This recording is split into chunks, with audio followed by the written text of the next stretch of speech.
Next, you're going to press your bias binding in half, the hot dog style, making sure I'm hopping.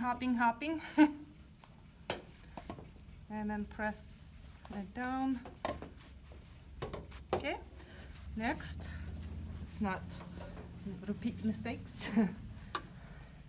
Next, we're going to place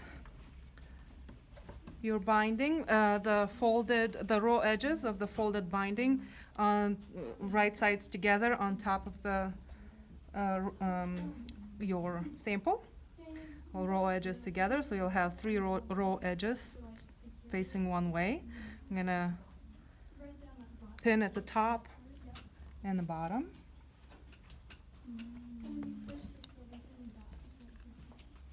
And then at the center.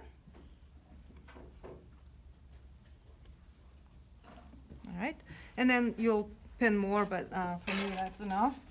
I'm stitching at the 2.5 stitch length, and I'm gonna stitch it at the quarter of an inch seam. Back stitching first, and then making sure that all my edges lining up perfectly. Sewing at the quarter of an inch.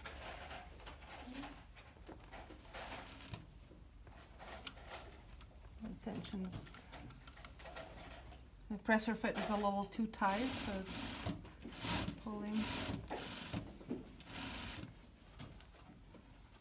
Okay.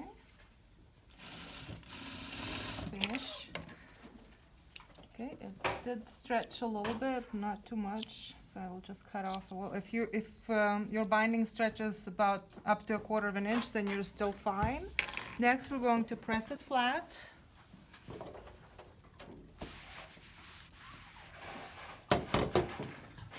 And then we're going to press our seam allowance towards the binding, okay? Entire seam allowance. So I'm going to press it first this way, making sure that the binding is, so I'm just kind of pressing away from the main fabric over, and then I'll turn it around and I'm gonna do the same thing to make sure it's flat and it's not creating any creases or any pleating on either side, okay? So this is what your what your binding should look like, so that both seam allowances will be pressed to one side towards the binding. And then we're going to edge stitch on top of the binding from that seam that we've sewn to attach the binding to the fabric. And edge stitch at the 1/16 to 1/8 from that seam on top of the binding.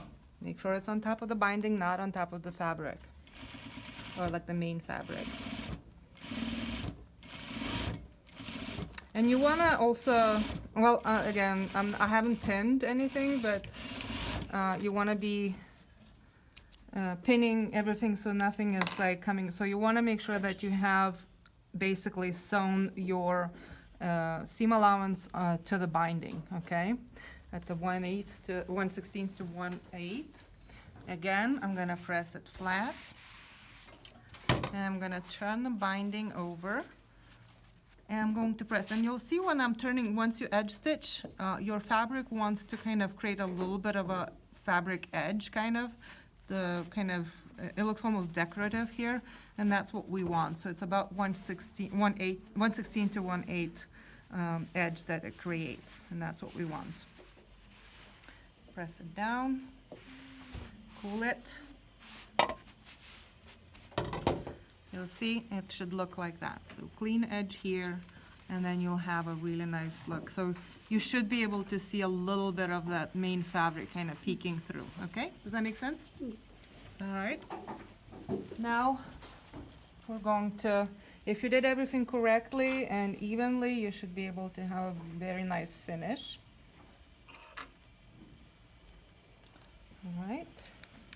Again, I'm pinning now that folded edge to the main fabric. And this technique is really good for finishing necklines and armholes when you're not using a facing or a sleeve or a collar, but you want to finish it neatly. So this is a good way to finish it without the fabric pulling. And now what I'm gonna do, I'm gonna stitch down that folded edge of the binding to the main fabric at 1/8 to 1/16, 1/16 to 1/8. Again,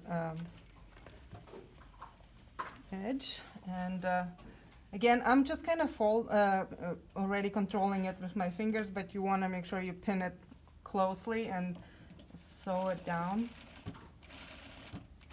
At this point, you can actually switch to 3 of a stitch length, because this is the seam that will be visible on the right side.